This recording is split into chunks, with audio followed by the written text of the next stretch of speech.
A gente entra. Aparece para vocês aceitar quando o povo manda aí ou não? Não. Não? Beleza. Vamos lá, galera. Eu vou pedir, galera, para vocês mutarem os microfones. E aí, quando vocês tiverem dúvida, vocês podem abrir, tá? Que daí facilita, evita outros barulhos externos. Se por acaso a minha internet cair, porque sabe, né? Essa internet do aí vocês mandam mensagem lá no grupo, tá?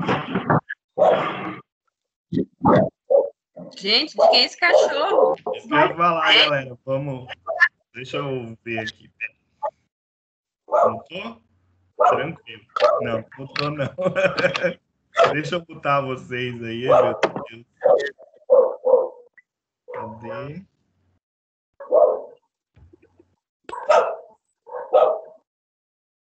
Ok. Acho que foi.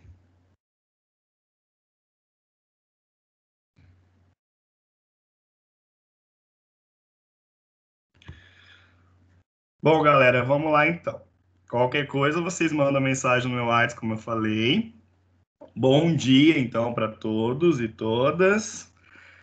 Seguinte, essa matéria não é desculpa, igual eu mandei ontem lá e vocês viram no calendário, né, que essa matéria era do professor Rafael. Porém, chocou uma outra aula dele hoje. Então, por isso que ele não pôde ser o professor dessa disciplina. Então, ontem, 5 horas da tarde, a Belone mandou para mim que eu vou ser responsável por essa matéria. Parasitologia, galera, particularmente, eu gosto bastante, porque, assim, tudo que a gente vai falar tem parasita. Por exemplo, quando a gente fala lá de erliquiose, por exemplo, é uma bactéria, tudo bem. Então, vocês tiveram microbiologia avançada, então essa parte de bactéria, vocês viram lá. Mas quando a gente fala, por exemplo, da transmissão da erliquiose canina, a gente precisa de um vetor. Esse vetor é um carrapato. Então a gente precisa entender como que funciona esse ciclo desse carrapato para a gente conseguir até mesmo controlar a doença, né? Evitar a doença. Então essa matéria é muito importante em todas as áreas, né? Então a parte de clínica, né? Tanto de grandes como de pequenos. Então eu vou ter parasitas aí que é de grandes animais, específico aí de grandes animais, e eu vou ter parasitas de pequenos animais. Beleza? Então essa matéria é bem legal, assim, eu sempre, desde a graduação, é uma matéria que eu sempre gostei, assim. Então, para quem já fez estágio ali na clínica, a gente não tem como não falar de parasita, né? Então, o parasita está presente em todo o tempo. Essa aula hoje é uma aula introdutória, né? Então, ela vai falar alguns termos que a gente vai usar durante o semestre e depois a gente começa falando dos parasitas em si, certo? A gente vai ter que essa parte a gente tem que estudar sobre o ciclo, como que eles são, até assim, é engraçado falar, mas até o número de perna a gente vai ter que saber de cada parasita, né? Então é bem. Essa parte é meio chata, meio metódica, né?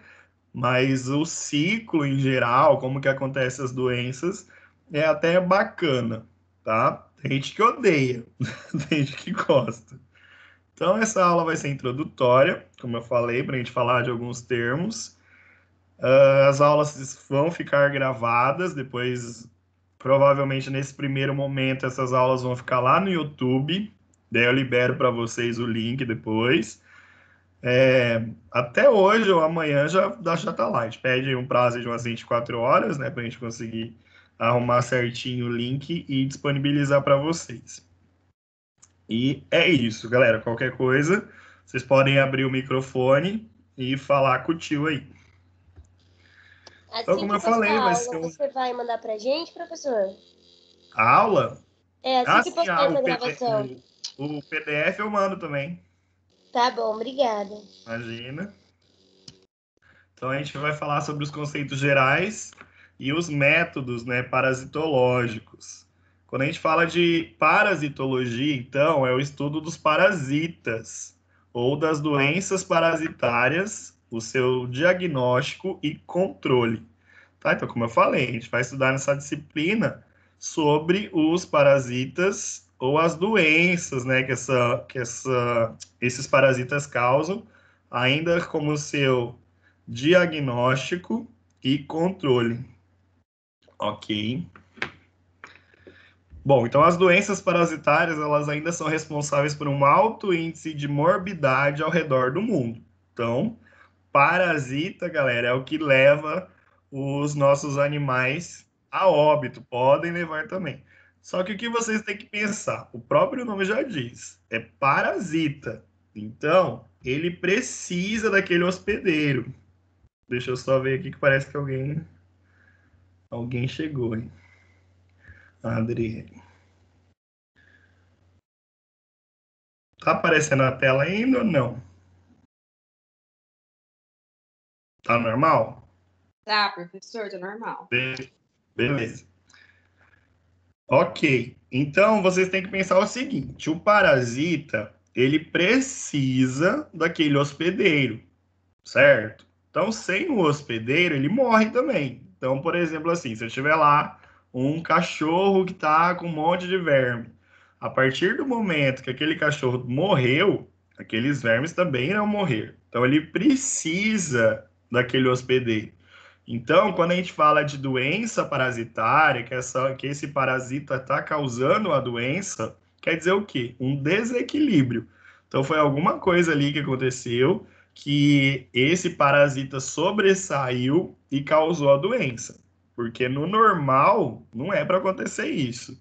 No normal, ele tem que se aproveitar ali desse hospedeiro e não causar dano, certo? Ele precisa daquele hospedeiro ali para viver.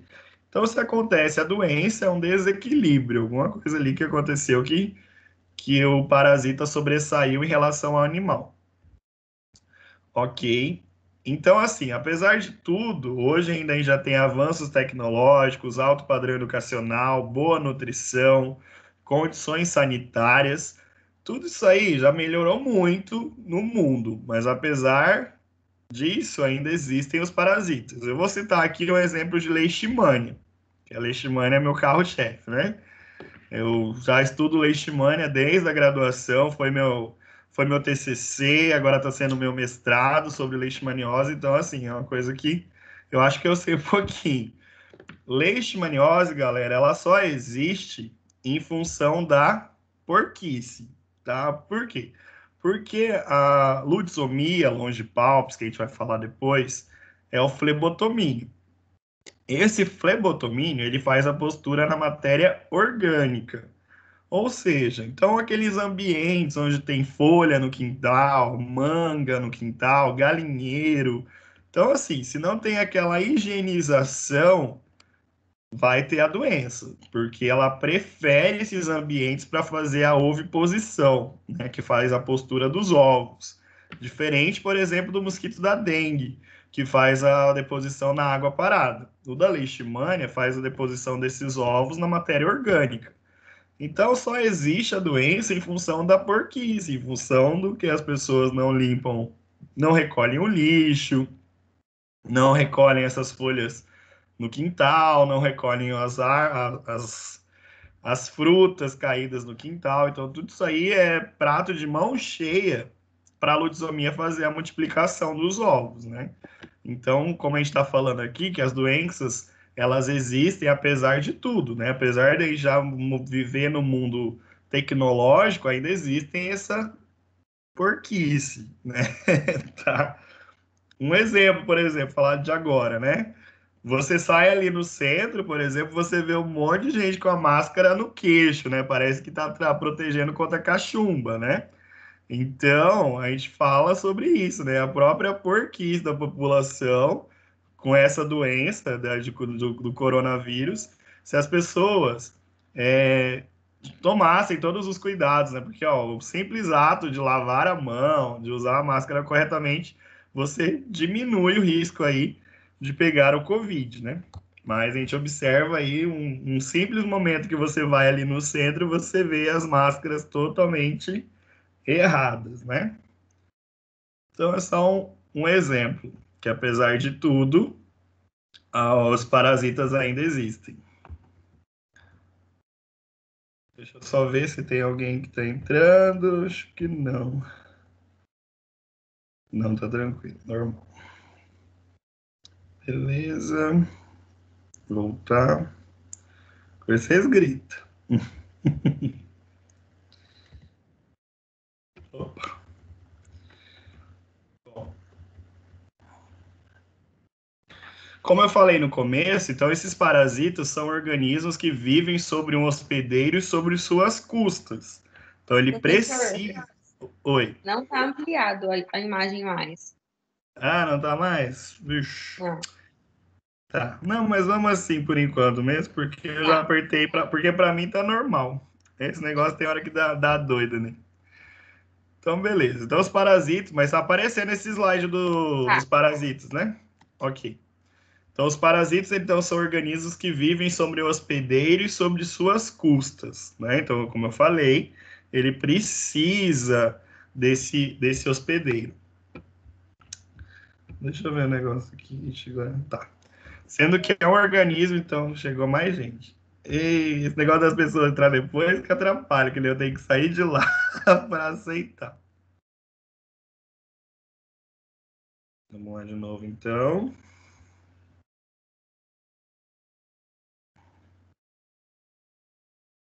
Ixi, peraí. Ô, louco, meu. É ao vivo, gente. É ao vivo, calma. Bom, mas como eu falei, então, os parasitas eles precisam, então, de um hospedeiro. Só tá aparecendo você agora. Não, tô ligado, tô abrindo aqui o negócio. É porque eu tive que aceitar ela e daí eu tive que sair aí. Mas vamos lá, então. Vamos de novo. Voltou, né? Ainda não. Voltou.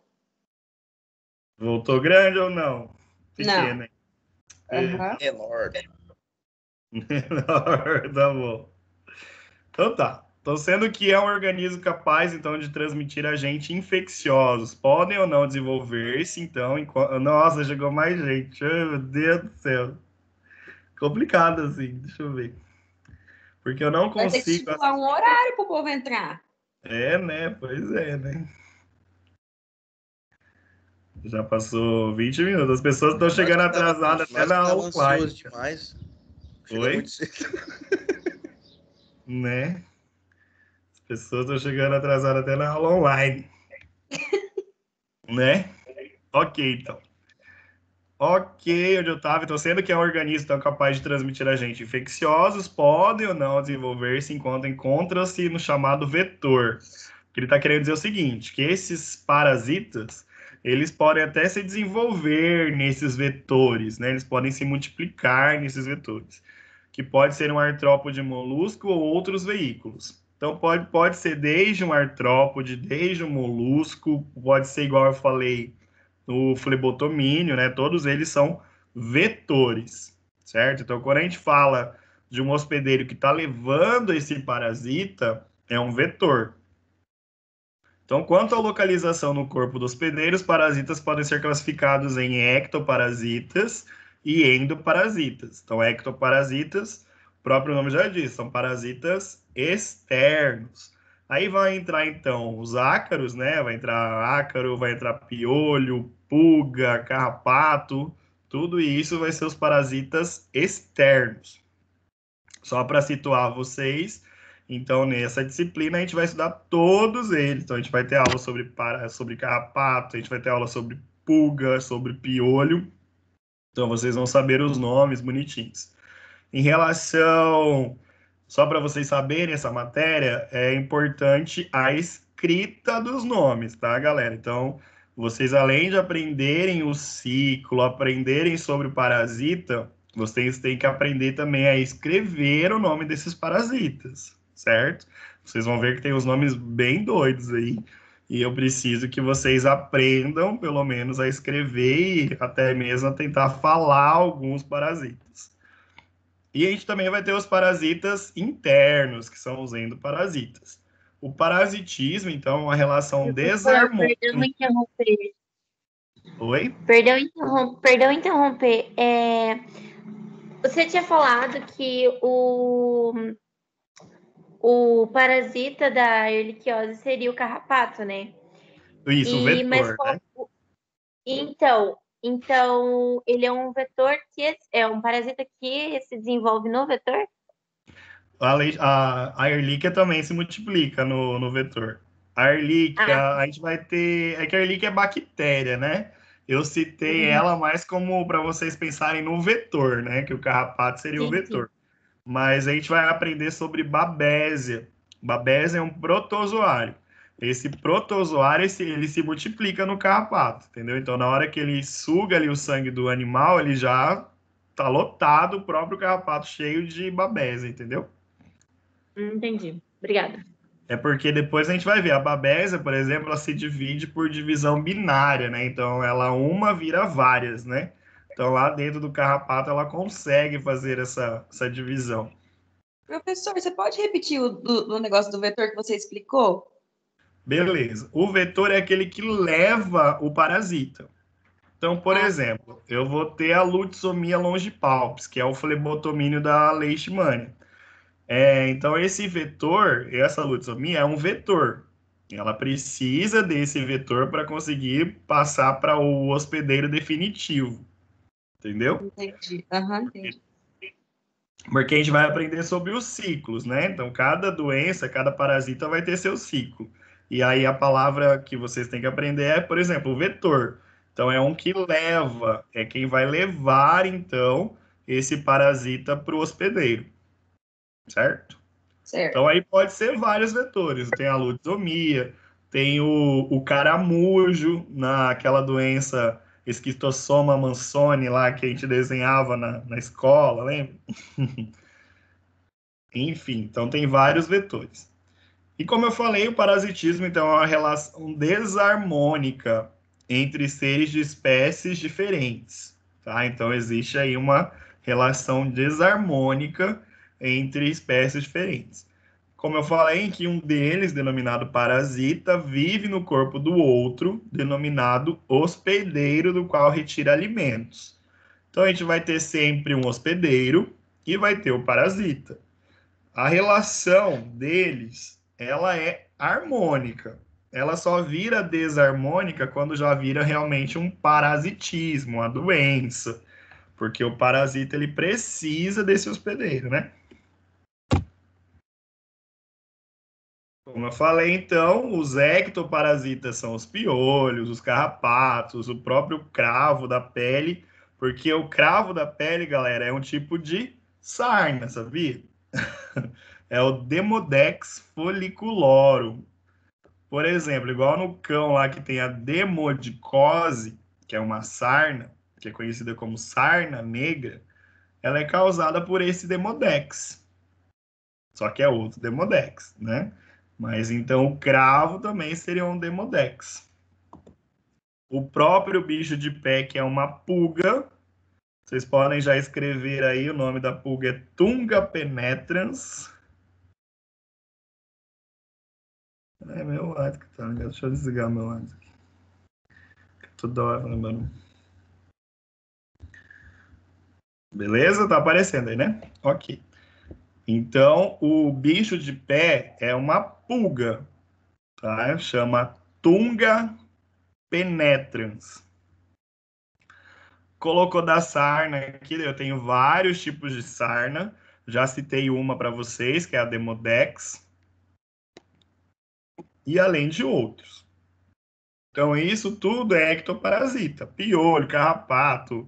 Aqui falou da pulga, né? Por exemplo, bicho de pé, a sarna, tudo isso aí é ectoparasita.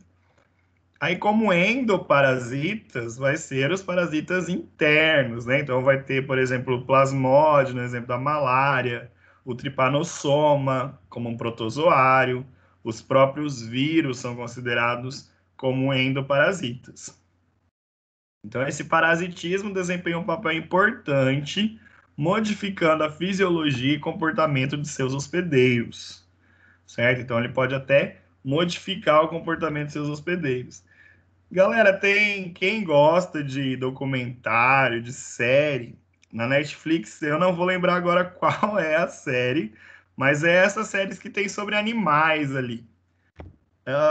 Uma delas fala justamente sobre isso, que o parasita ele conseguir até mudar a cabeça do seu hospedeiro. É bem doido o negócio.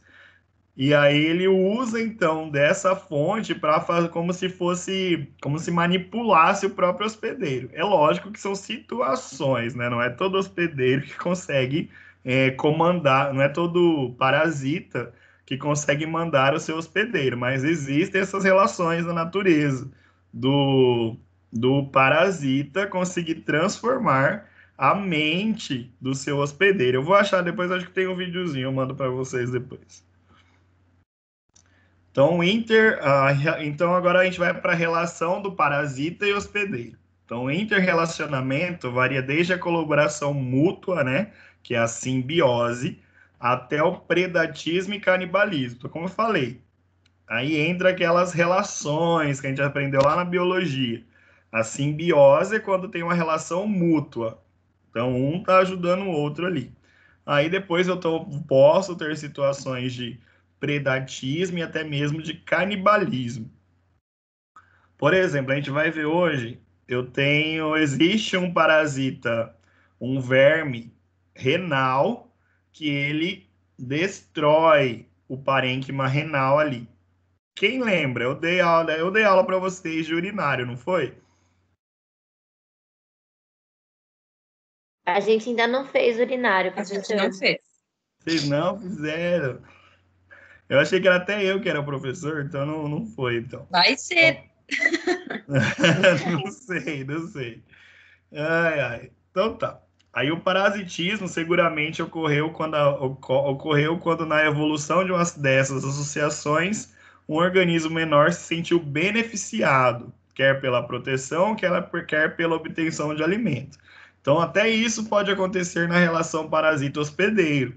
Pode acontecer desse parasita querer uma proteção, né? Então isso geralmente acontece até na situação do vetor, né? Ele está ali dentro do vetor, que ele está protegido só esperando a hora de passar para o seu hospedeiro definitivo, né? Mas então o parasita pode usar do hospedeiro tanto para proteção como para obtenção de alimento. Em relação a adaptações parasitárias, então a evolução feita a custo de adaptações tornou então o invasor, que é o parasita, mais e mais dependente de outro ser vivo. Então essas adaptações foram de tal forma acentuadas que podemos afirmar então que a adaptação é a marca do parasitismo. Então, igual a maioria dos seres vivos foram se evoluindo, os parasitas também tiveram adaptações. Então, essas adaptações foram do tipo morfológicas, fisiológicas e biológicas. Quando a gente fala de adaptações morfológicas, a gente pode observar ali degenerações, que são representadas então por perdas ou atrofias de órgãos locomotores e ainda diminuição do seu aparelho digestivo. Quando a gente entrar a fundo, quando a gente vai estudando lá na pulga, por exemplo, a gente vai ver que o sistema digestivo dela é totalmente modificado, é pequeno, então é sofrer uma degeneração. Então isso aqui está falando sobre a adaptação morfológica desses parasitas. Então, por exemplo, as pulgas, os percevejos, as moscas que perderam também as suas asas, né? Então, a pulga, ela pula, né? Ela não tem asa ali para voar. Mas antigamente ela possuía essas asas. E ainda tem a situação dos cestodas, né? Que não apresentam esse tubo digestivo. São alguns exemplos, né? De degeneração. Mas então a gente vai ver lá no futuro, então que até o aparelho bucal dessa pulga é totalmente modificado. Aí a gente já aprendeu hoje, então, que as pulgas elas tinham asas, elas perderam essas asas. Aí a gente falou sobre os cestodas, então, que eles não tem um tubo digestivo complexo, tal, beleza? Isso aí são adaptações. Também a situação de hipertrofia, que é encontrada, então, principalmente nos órgãos de fixação, resistência ou proteção e reprodução, certo? Então, por exemplo, os eumintos possuem órgãos de fixação muito fortes. Então, a gente vai ver lá o ancilóstoma. Vai vendo aí, essa aula hoje é introdutória, mas já falei um monte de bicho, né? Ancilóstoma, tem um ancilóstoma canino. Esse parasita é um verme intestinal que ele consegue sugar por dia meio ml de sangue por dia, um parasita, né? Então aí você imagina um filhote que tem vários vermes e todo dia perdendo ali meio ml de sangue por parasita.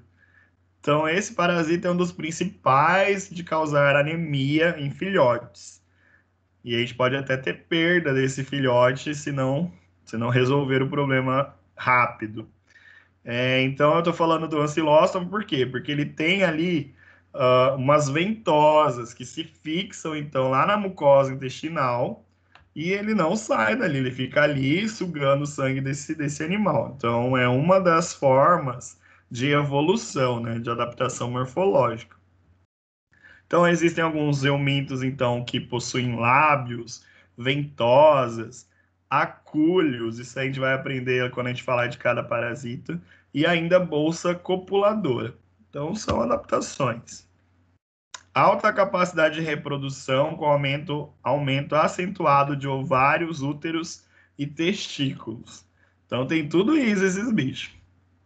Aumento, então, de estruturas alimentares de alguns insetos hematófagos, né? Então, a gente sabe sobre isso aí, que alguns insetos hematófagos, eles têm umas estruturas alimentares maiores.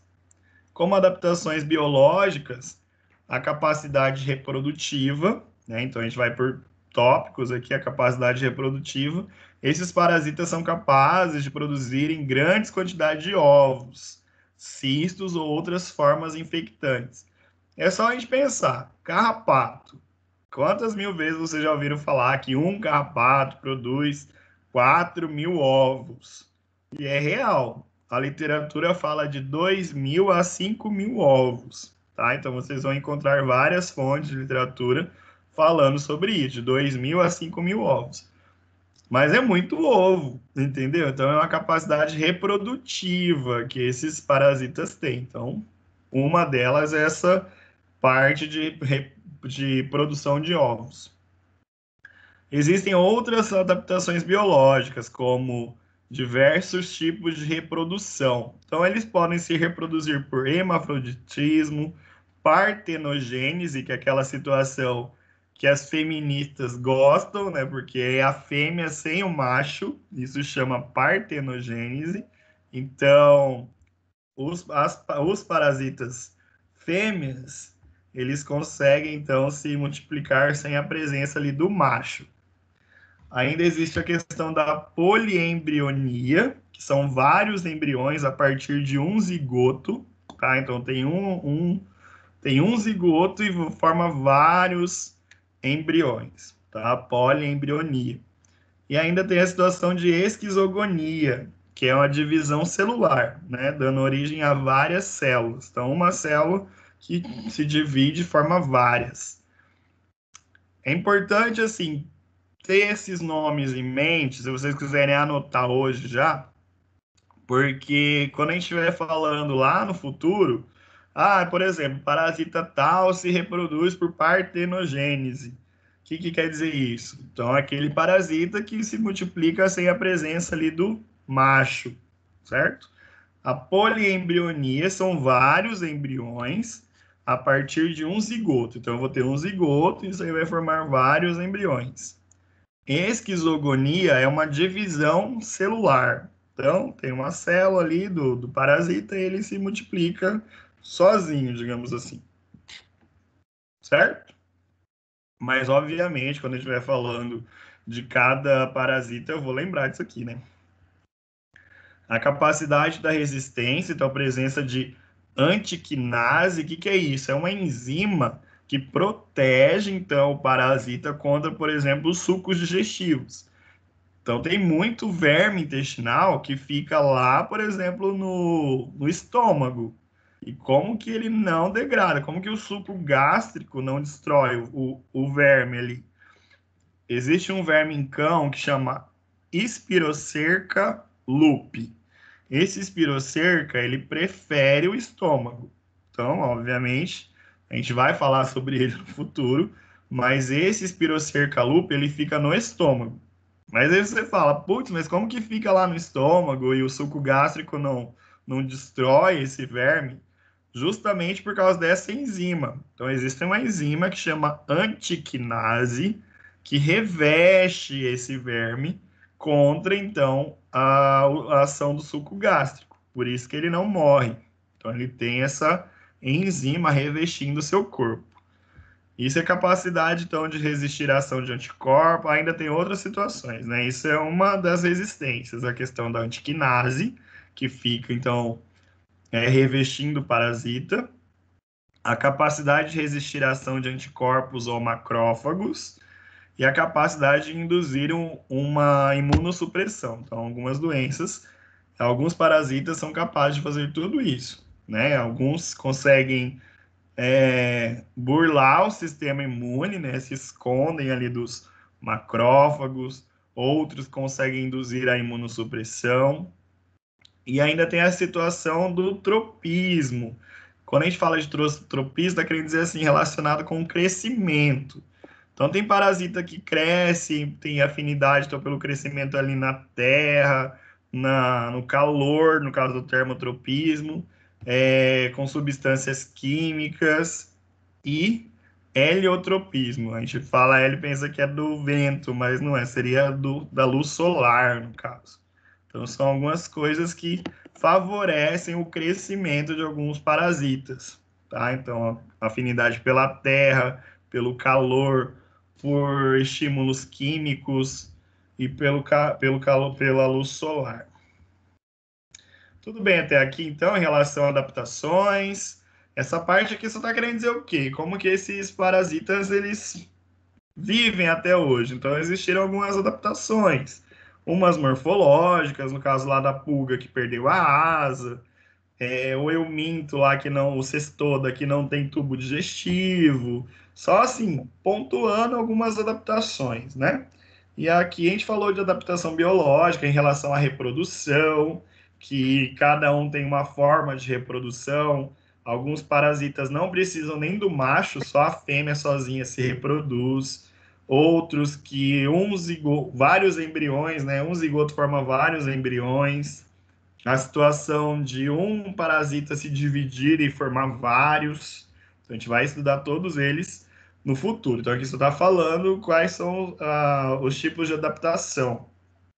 Tem a situação também daquela antiquinase, que é uma enzima que reveste, então, o parasita contra a degradação do suco gástrico, certo? Então, a gente só falou sobre isso aqui para abrir a mente aí, como que eles surgiram, como eles vivem até hoje. Aí agora a gente vai para a ação, então, desses parasitas sobre o hospedeiro. Então, nem sempre a presença de um parasita em um hospedeiro indica que está havendo ação patogênica. Então, como eu falei, tem parasita que fica quietinho ali e nem causa dano no animal. Está ali aproveitando dele e nem está não está levando a uma ação patogênica. Tendência de haver, então, um equilíbrio entre a ação do parasita e entre a capacidade de resistência do hospedeiro. Então, eles aproveitam essa situação. Como eu falei, a morte do hospedeiro, então, representa também a morte do parasita, certo? Então, um verme intestinal ali num cão, a partir do momento que esse cão morreu, esse verme vai morrer também. Ele não vai conseguir sair e entrar em outro animal. Porque vocês vão ver que é tudo ciclo, né? É ciclo. Então, para esse verme conseguir estar naquele tamanho ali, ele passou por várias etapas. Então, aquele verme ele não vai conseguir passar para outro animal. Então, é a partir do momento que aquele hospedeiro morre, o parasita também morre. Professor, mas só dos endoparasitas, né? No caso. Essa regra aqui não serve para todos, né? Alguns parasitas vão acabar morrendo, mas outros acabam vivendo. Mas a maioria morre. Por exemplo, se a gente fala de protozoário, os protozoários morrem. Qual que é o exemplo que você queria falar?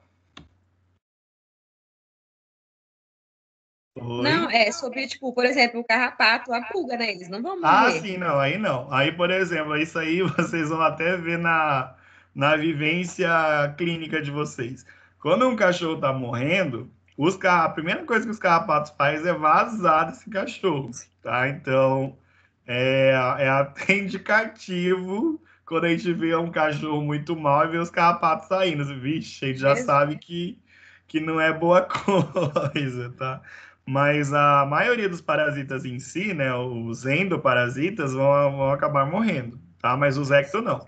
Mas aí, por exemplo, igual uma sarna, a sarna também vai acabar morrendo ali, que é um ácaro, né? Agora, esses soltos, eles ainda conseguem sair desse hospedeiro e ir para outro, né? Só que tem que encontrar um hospedeiro, né? Ok. Beleza, galera? Boa. Então, a intensidade da doença depende de vários fatores. Então, o número de formas infectantes presentes, a virulência da cepa, a idade, o estado nutricional do hospedeiro.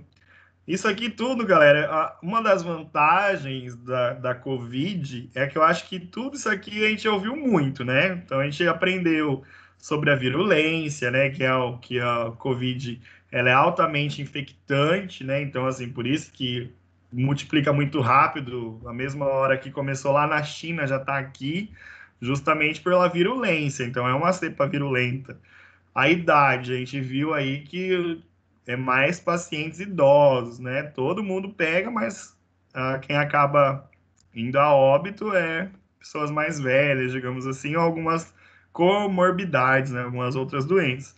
Então, aqui é o que a gente vai aprender sobre os parasitas. Então, tudo vai depender da virulência desse parasita, vai depender da idade do hospedeiro para causar a doença, o estado nutricional desse hospedeiro, órgãos atingidos. Então, a gente vai ver aí hoje mesmo, no final da aula, eu vou falar de um parasita que só tem predileção pelo rim. Ele gosta do rim. Óbvio que ele pode ser encontrado em outros tecidos, mas ele prefere ficar ali no rim dos animais. Então, cada parasita vai estar numa região, associação de um parasito com outras espécies e resposta imune inflamatória desencadeada. Então, tudo isso aqui é o que vai acontecer lá no hospedeiro, naquela interação entre o parasita e o hospedeiro. Para causar dano, então esse parasita vai depender de uma série de fatores. Vai depender, então, da virulência, da cepa, vai depender do estado nutricional daquele hospedeiro, da resposta imunológica desse hospedeiro, certo? Então, como eu citei aí, um exemplo prático é em relação à Covid, né? Que deu para entender bem que é importante saber essas questões de virulência, quais são as idades afetadas, beleza? Então, a doença parasitária é um acidente que ocorre em consequência de um desequilíbrio entre o hospedeiro e o parasita. Então, como eu falei lá no comecinho da aula, a doença ela só vai acontecer por um desequilíbrio, tá, entre o hospedeiro e esse parasita. Então, desequilíbrio. Isso tem que tá claro na mente, tá, galera? Então, tem que estar claro na mente que o parasita ele é de boa, ele é um hospedeiro, ele tá ali, ó, parasitando, ele tá sendo um parasita, ele precisa daquele hospedeiro. Ele só vai causar dano, só vai virar a doença quando existir, então, um desequilíbrio entre eles. Esse bichinho aqui que eu coloquei é um Ancylostoma caninum, que eu falei para vocês. Então, ele é um verme intestinal, é ele que se alimenta ali de meio ml de sangue diário do cão. E aqui a gente vai falar sobre a ação desses parasitas no hospedeiro. Então, tem a ação exfoliativa. Então, quando o parasita absorve nutrientes ou mesmo sangue do hospedeiro. Então, tá vendo aquelas ventosas ali? Ele utiliza, então, ele se fixa na mucosa intestinal e aí ele vai sugando o sangue desse animal através dessa região que ele se aderiu. Onde ele sai, ele deixa pontos hemorrágicos. Isso é importante, por quê? Porque essa matéria. Não, eu tô trocando, eu tô trocando com a matéria que eu dou sexta-feira. É que tem a matéria, eu não sei se vocês vão fazer processos patológicos, né? Com a Rafaela que vocês vão fazer, né? Os processos patológicos, vocês vão aprender essa parte de necrópsia. Então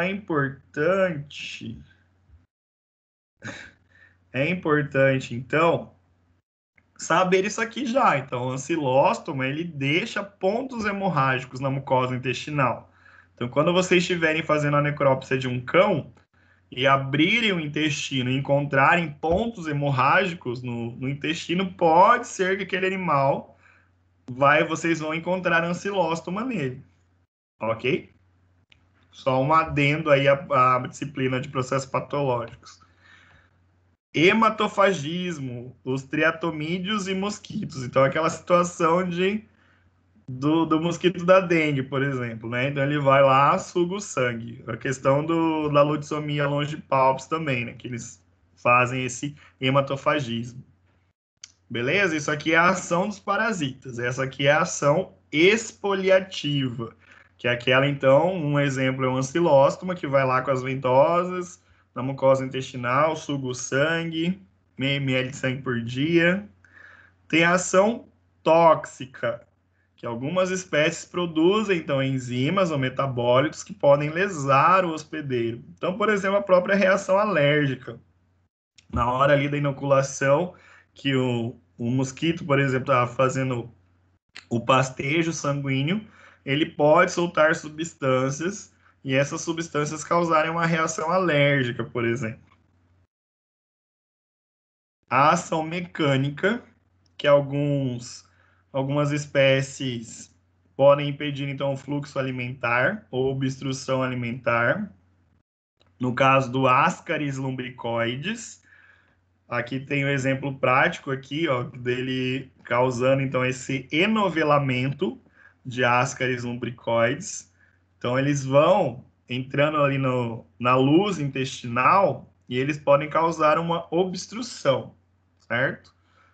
Ascaris lumbricoides, geralmente, a gente observa em suínos, tá? Então, suínos, esses suínos, assim, como que eu vou dizer, caipiras, né? Quando não tem a vermifugação correta, vocês podem observar a presença do Ascaris lumbricoides, certo? Então, aqui a gente está falando a ação desses parasitas. A ação mecânica é quando eles estão bloqueando a passagem ali, tá? Então, imagina aí o intestino, a luz do órgão, cheio de parasita. Isso causa uma obstrução intestinal.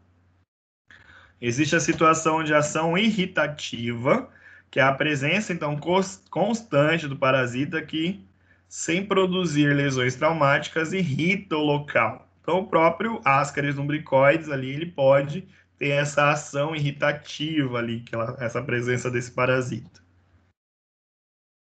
Existe a ação enzimática, que é o que ocorre na penetração da pele por cercárias do Schistossoma mansoni, lá esse que a gente aprendeu na biologia, lembram? Daí então o carinha vai lá no riacho e tal, e essas larvas, elas entram pela pele. Então é uma ação enzimática ali para conseguir com que essa cercária entre na pele. Beleza? Isso aqui é a cercária, que dá para ver o ciclo. Então, as larvas cercárias, ocorre a penetração ativa, então, na pele, provocando uma coceira, certo? Então, existe uma ação enzimática dessas cercárias para conseguir entrar na pele do hospedeiro. Beleza, galera? Isso aqui são as ações desses parasitas no hospedeiro.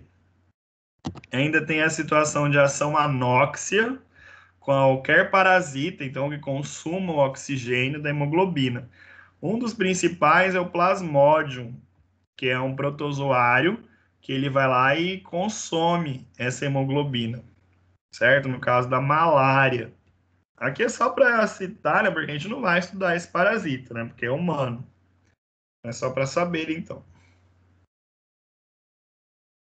Beleza, galera? De boa? Vocês estão aí? Dá um oi aí. A Tranquilo. gente tá. Tranquilo. Eu achei que eu tinha caído, que até estão me ligando aqui. Eu falei, vixe, acho que eu caí. Beleza. Relações biológicas, então. Aí eu vou ter a situação do parasitismo, que é a relação, então, na qual a espécie é beneficiada e outra é prejudicada, então, como a gente está falando. O mutualismo, que é aquela relação na qual as duas espécies são beneficiadas, então, aquela situação lá do tubarão, a raia, lembram? É raia? Esqueci, não é raia. Ai, como é que é? Esqueci o nome. Mas aquela situação lá do coleguinha do tubarão lá, que vive ali, mas não causa dano pro tubarão. Comensalismo, aquela relação na qual a espécie é beneficiada sem causar prejuízo à outra. Então, são várias situações ali. Mas o que a gente vai estudar mesmo é o parasitismo. Em relação aos tipos de parasitismo, eu vou ter as situações, os parasitismos obrigatórios, que eles não sobrevivem sem o hospedeiro, ele precisa daquele hospedeiro, como eu falei no começo. Então, se o hospedeiro morrer, esse parasita morre também. Então, ele é um parasita obrigatório. Tem os parasitas facultativos, que são aqueles de espécie de vida livre, mas quando encontram hospedeiro, podem parasitá-lo. Então, são igual a gente estava falando. A gente pode citar o carrapato, ele pode ser um parasita facultativo, porque ele consegue viver muito tempo sem o hospedeiro ali.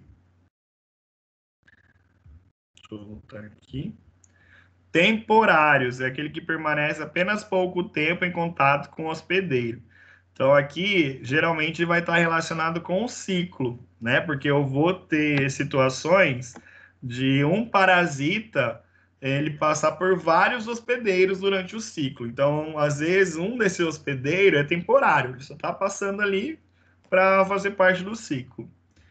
Acidental, quando se hospeda em hospedeiro diferente do seu usual. Por exemplo, eu estou investigando leishmaniose felina. Ela não chega a ser um hospedeiro acidental. Na verdade, não tem literatura para isso ainda. Mas existem casos de leishmania felina. E aí, será que foi um hospedeiro acidental? Será que porque a lutisomia ali não achou o cachorro, foi no gato? Ah, vai você mesmo. Então, essa é a situação de hospedeiro acidental, tá? Então, quando um hospedeiro acha outro que não é o usual dele, porque o preferido, por exemplo, no caso da leishmania, é a galinha e o cachorro. Então, assim, são os preferidos. Então, às vezes, ali na pressa, né? Vamos brincar assim, não, no desespero, vai você mesmo, tá? Então, isso é um hospedeiro acidental, é um hospedeiro que não é o usual dele, não é o preferido, mas ali é o que estava na reta. Oportunistas, então, quando parasita, então permanece em estado de latência ou de resistência no hospedeiro, e quando há oportunidade, então, por exemplo, a baixa imunidade, o parasita se reproduz intensamente. Então, tem parasitas que são oportunistas, tá ali, não está causando dano, e de repente, quando acontece alguma coisa com o sistema imunológico, aí aparece a doença. Dá para citar aqui a demodicose. É uma sarna, então, que ela aparece quando a imunidade do animal está baixa. Por exemplo, no caso de uma fêmea, então, que tem demodicose, é normal, tá, galera? Eles têm, só que eles só vão desenvolver quando abaixar a imunidade. Um animal que já é positivo para demodicose, no caso, né? Por exemplo, a situação de prenhez. Às vezes o animal teve uma cria e com essa cria abaixou a imunidade. Depois da cria, esse animal vai desenvolver a demodicose, porque ela é uma sarna, então um ácaro oportunista. Ele aproveita essa situação de imunidade baixa para se multiplicar. Beleza? Isso é importante, eu vou falar desde agora, porque vai fazer parte da sua anamnese. Quando você for atender um animal que está com lesão de pele, você fazer essa pergunta, né? Se teve cio, se teve alguma situação que abaixou a imunidade desse animal. Por quê? Porque a demodicose ela aproveita, então, dessa situação de imunidade baixa. Ok? Vamos para mais terminologias ainda. A gente tem a situação do estenoxenos, que são os que parasitam apenas uma espécie ou espécies muito próximas. Então, é aquele cara que é exclusivo, tá? Ele só parasita uma espécie, é só aquilo ali. A gente vai ter nas aulas exemplos depois, mas é um parasita que fica exclusivo de uma espécie. Os eurixenos parasitam e se desenvolvem em qualquer espécie. Então, esse aqui é o safadão, né? Tá nem aí, pega todo mundo, tá?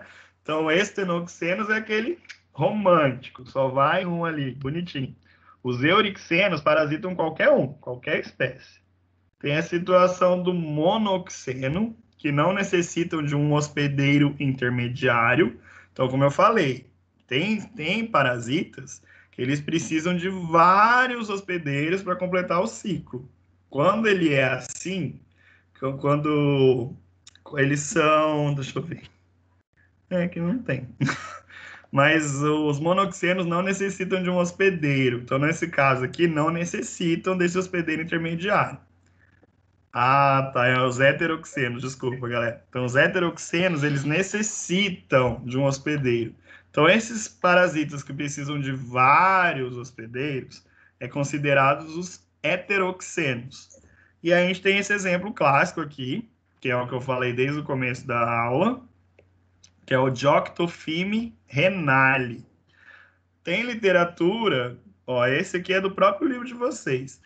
Tem literatura que cita Dioctofima e tem literatura que cita Dioctofime.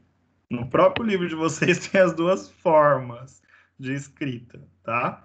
Então, Dioctofima, Dioctofime, renale, certo? Então, esse nomezinho já é um nome importante para hoje. Então, já anotem aí, mas depois eu vou liberar para vocês essa aula. Mas já tem que aprender a escrever. Então, fala assim, ó, Dioctofima.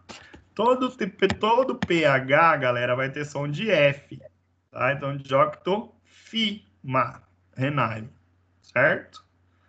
Porque eu vejo muito aluno até formado que fala Dioctopime, Dioctopima, não é. O pH vai ter som de F, então Dioctofima renale. Isso aqui para falar o quê? Que o Dioctofima, ele é heteroxeno.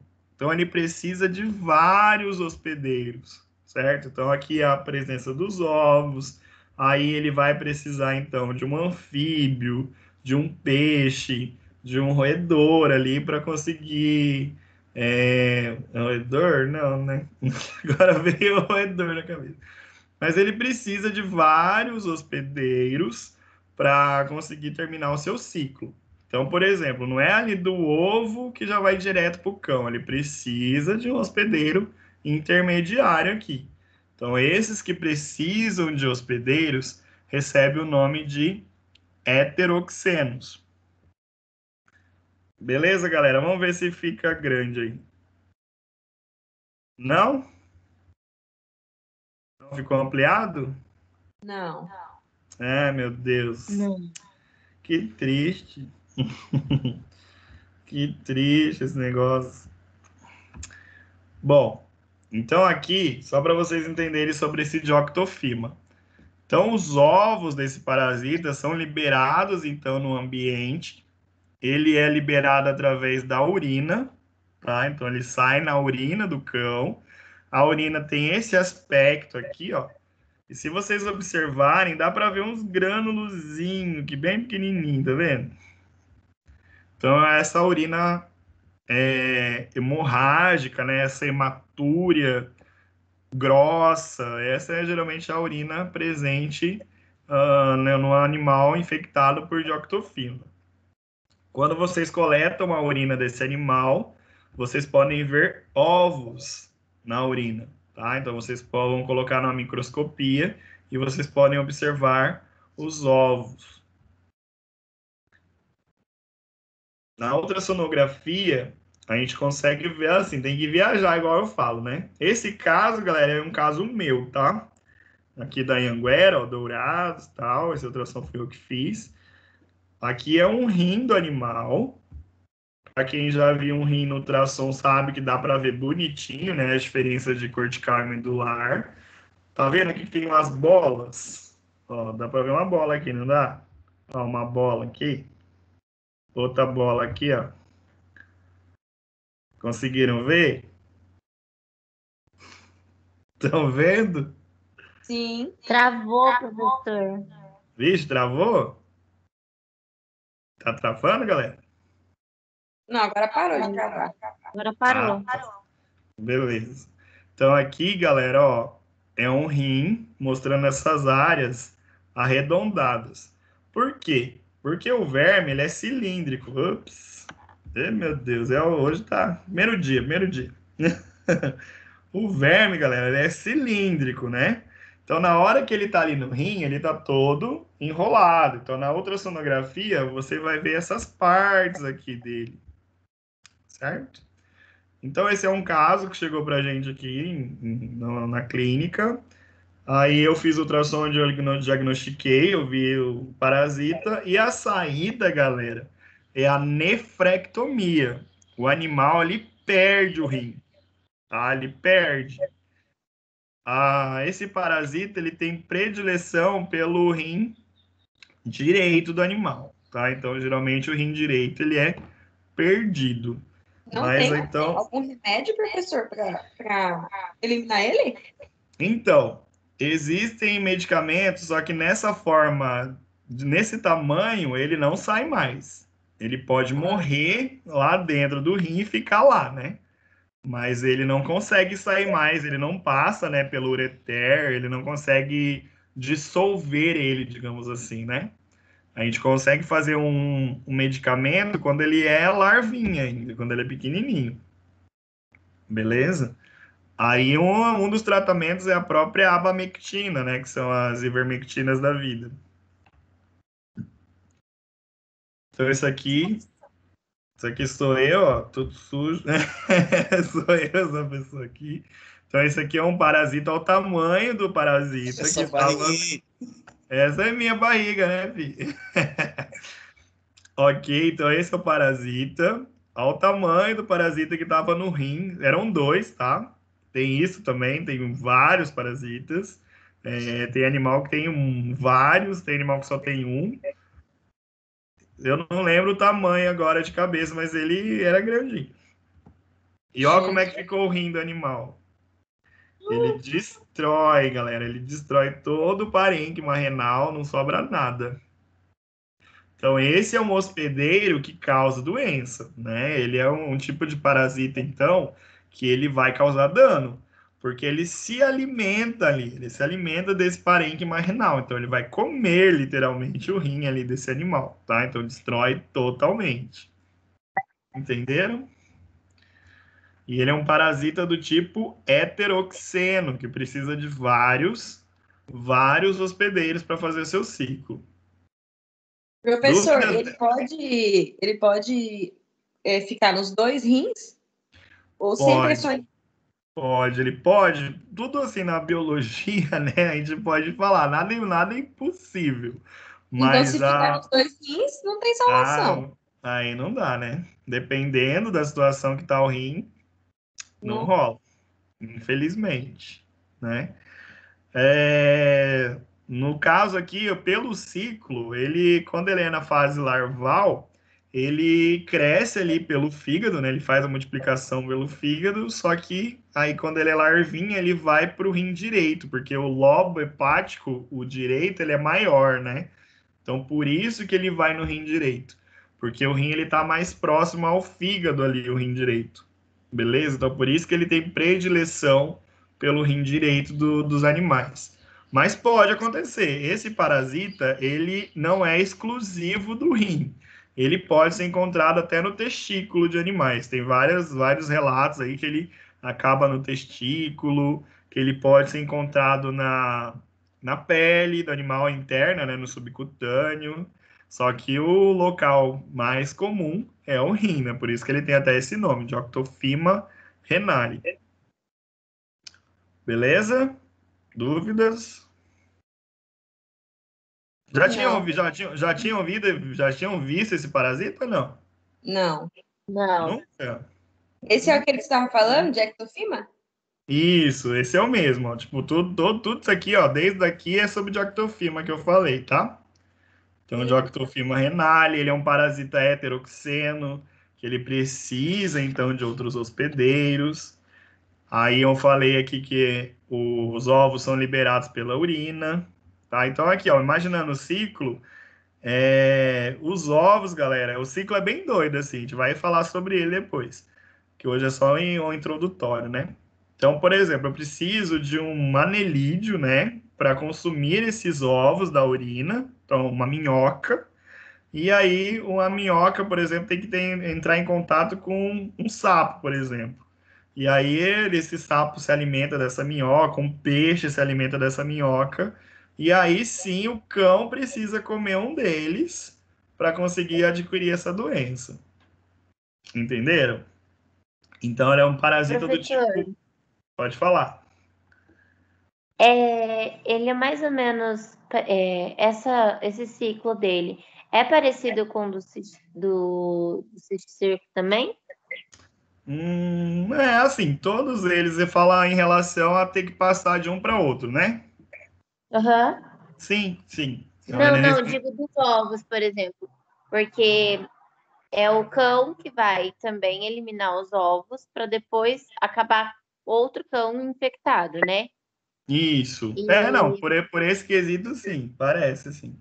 É que a ai, diferença é que eu não lembro se passa para anfíbio. Não precisa do não, anfíbio. não, não, É, não. nesse quesito, não, mas assim, de passar de um para outro, tá certo, é isso mesmo, tá? É Ai, entendi. parecido. Precisa, né, dos outros hospedeiros. Beleza? Mas aqui é isso, galera, do Joctofilme, então, é um parasita do tipo heteroxeno, que precisa de vários hospedeiros. De maneira geral, esses ovos são liberados na urina, vem um anelídeo, uma minhoca, pega esses ovos, passa para um anfíbio, passa para um peixe, aí sim que o cachorro tem que ter contato. Então, esses ovos aqui tem que chegar numa minhoca, tá? Então, isso aqui chega na minhoca, que é esse ovinho aqui, e aí vai passar para um sapo, para um peixe, e aí o animal, o cão, ainda tem que comer esse peixe. Ok. E aí, para finalizar, os tipos de hospedeiro. Eu vou ter hospedeiro, então, do tipo definitivo, que é aquele que apresenta, então, o parasita em sua forma adulta ou em fase de atividade sexual, um animal ou ser humano. Então, assim, o hospedeiro definitivo é o final de tudo, né? Então, por exemplo, ali no caso do cão, no Joctofima, ele é um hospedeiro definitivo. Quer dizer que parou nele, né? Não tem como aquele verme ali sair dele e ir para outro animal, por exemplo, entendeu? Então, ele é um hospedeiro definitivo. O hospedeiro intermediário é que ele eventualmente pode ser um artrópode, um molusco, um peixe, no caso do Jactofima, né? No qual então se desenvolvem as fases jovens ou assexuadas de um parasita. Ou seja, ele abriga o parasita em fase larvária, no qual se reproduz assexuadamente. Então, nesse caso aqui, a gente tem um hospedeiro definitivo, certo? E um hospedeiro intermediário. O definitivo é quando ele chega, então, por exemplo, lá no cão, parou lá no cão, entendeu? Ele vai ficar lá. O hospedeiro intermediário é aquele que ele precisou só para dar um upgrade ali, né? Ele estava ali na minhoca, tal, ele precisou dar uma evoluída, foi ali para o peixe, e aí depois ele foi para o cão. Então, só para saber termo, tá? Então, termo hospedeiro definitivo é aquele que finaliza o ciclo, e o hospedeiro intermediário é aquele que está servindo no ciclo ainda, participando do ciclo. O hospedeiro natural, então, é aquele que determina a espécie de parasita geralmente encontrada. E o hospedeiro acidental, entra aquela mesma situação que eu falei que, por exemplo, igual na leishmania que eu citei, né? Então, às vezes vai ter situação ali que o parasita acaba sem querer foi para uma espécie, daí é um hospedeiro acidental. O hospedeiro natural é aquele que naturalmente já participa do ciclo normalmente ali. E é legal, galera, que esses hospedeiros acidentais é o que vira relato de causa, que vira publicação. Porque às vezes vocês vão na clínica, na rotina, encontrar um parasita que não é normal naquela espécie. E aí já vira publicação. E é legal até para vocês que estão quase chegando no TCC. Só que não, né? Falta 3 anos ainda. Mas já vão pensando, ó. Vão pensando. Que daí vocês podem relatar alguma coisa assim, uma novidade, né? Porque tudo isso que é diferente acaba virando relato. Ok. Dúvidas? Não. Tudo tranquilo. Tudo tranquilo? Tivemos 13 alunos hoje. Deve ser isso mesmo, né? A turma de vocês é pequena? Não. Não? Não muito. Não. Mas é que sempre isso Porque essa aqui é só quantidade. o quarto, né? Aqui é só o quarto semestre. Mas Isso. mesmo assim tá faltando gente, viu, professor? É, tem mais gente? Tem. Beleza, tá bom. Galera, então, hoje era aula introdutória, igual eu falei, né? Peguei essa matéria ontem 5 horas. Eu acho que eu consegui passar alguma coisa. Daí é mais a introdução, né? A nomenclatura para vocês ir pegando, o que é um hospedeiro definitivo, o que é um hospedeiro intermediário, essa situação que o parasita, ele é um parasita, então ele não vai causar dano, ele causa dano na doença, então, né? Que vai causar dano por um desequilíbrio ali entre o hospedeiro e o parasita, certo? Mas eu vou disponibilizar o slide para vocês já. E a aula gravada daqui a pouco, eu acho que daqui a pouco eu libero para vocês também. Se tiver como o senhor avisar assim que liberar, tá, professor? Manda o link, não. Beleza? Não, eu mando o link do YouTube prontinho. Beleza. De Obrigada. boa? De boa? Dúvidas? Outra. Nenhuma? Hã? Cadê vocês? Ó, eu quero ver vocês. Alguém aí pelo menos abre a câmera. Não, me chama Nossa, eu abri a câmera agora, você meu colocou. Deus. Vinícius abriu. Oi, Vinícius, beleza? Ô, vó, dá um salve O lá. Vinícius. Dá tchau, vovó. Dá um salve, vó. Assim aí, Oi, galera. Gabi. Ai, que lindos eles, ó. Quantos anos? É, dá um tchau. Tchau. Não é justo só eu que apareço gordo aqui, tem que ver os Você lá no outros fundo. também. Beleza, então, galera. Então, tá ótimo. Qualquer coisa a gente Valeu. vai se falando lá. Tá Beleza? bom. Tá Professor. bom. Obrigada, professor. Oi, Julie. Tchau. Você falou alguma coisa, Julie? Não, só tô dando Ah, tchau. beleza. Então tá. Falou, galera. Até mais. É. Falou, tchau. Falou.